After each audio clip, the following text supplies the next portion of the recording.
ছোট্ট বন্ধুরা, চলে আসলাম আরও একটি গল্প নিয়ে, যে গল্পের নাম হলো গোলাপি ঘোড়া আর কমলা বাঘ। তাহলে শুরু করা যাক। অনেক অনেক দিন আগে এক বনে ছিল গোলাপি ঘোড়া আর কমলা বাঘ।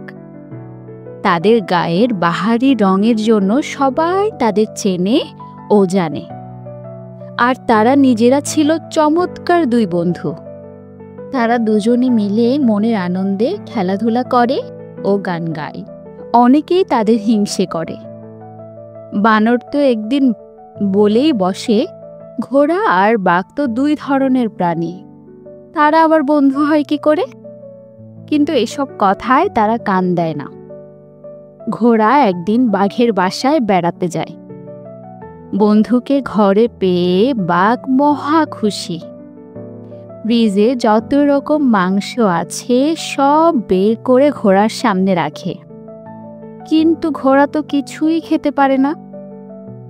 বন্ধুকে খাওয়াতে না পেরে বাঘ দুঃখ পায়।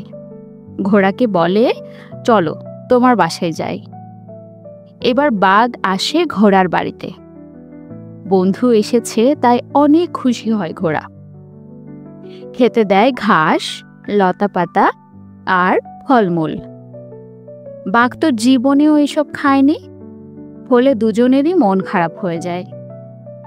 বাঘ আর ঘোড়া বুঝতে পারে তাদের খাবার দাবার আলাদা, আচার আচরণ ভিন্ন। তাদের মধ্যে যোগাযোগ কমে যায়। এভাবে কাটে অনেক দিন। একদিন বনের শিকারীরা আসে। তারা পশু পাখি ধরা শুরু করে। ফলে বনের সবার মধ্যে ভয় ছড়িয়ে পড়ে।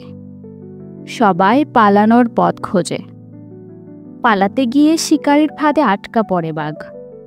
ভাবে, আজ আমার বাঁচার কোনো উপায় নেই। সবাই নিজের প্রাণ বাঁচাতে ছোটে।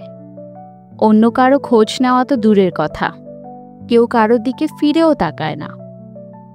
এমন সময় সবাইকে অবাক করে দিয়ে ঘোড়া এগিয়ে আসে। বাঘকে মুক্ত করার জন্য প্রাণপণ চেষ্টা চালায়। বাঘ কিন্তু ঘোড়ার বিপদের কথা ভাবে, কারণ তাকে বাঁচাতে গেলেও ঘোড়াও শিকারীদের হাতে ধরা পড়ে যেতে পারে। তাই তাকে বলে, বন্ধু তুমি পালিয়ে যাও। ঘোড়া উত্তর দেয়, তুমি আমার বন্ধু, তাই তোমাকে বিপদে ফেলে আমি যেতে পারি না। ঘোড়া ফাঁদ খোলার চেষ্টা করে, কিন্তু কঠিন তার বাঁধন, কিছুতেই খোলা যায় না। ওদিকে শিকারীরা এসে পড়ল বলে। তাই বাঘ আবারও ঘোড়াকে অনুরোধ করে যেন সে চলে যায়। কিন্তু ঘোড়া বিপদের ঝুঁকি নিয়ে ফাঁদ খোলার চেষ্টা করতে থাকে। খুলতে না পেরে শেষে ফাঁদ সহ বাঘকে টেনে নিয়ে যায় নিরাপদ জায়গায়। এ তো আর সোজা কাজ নয়, বড্ড কঠিন। তাড়াতাড়ি করতে গিয়ে ঘোড়ার গায়ের অনেক জায়গা কেটে যায়।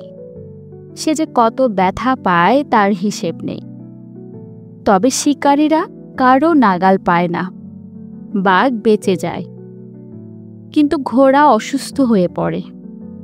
বনের সবাই তাকে দেখতে আসে, আর বাঘ সারা রাত জেগে ঘোড়ার সেবা করে তাকে সুস্থ করে তোলে। বাঘ আর ঘোড়া বুঝতে পারে, বিপদে যারা পাশে থাকে তারাই আসল বন্ধু। কার কি গায়ের রং, কে কোন প্রজাতির, কার কি স্বভাব, এগুলো দিয়ে বন্ধুকে বিচার করা যায় না।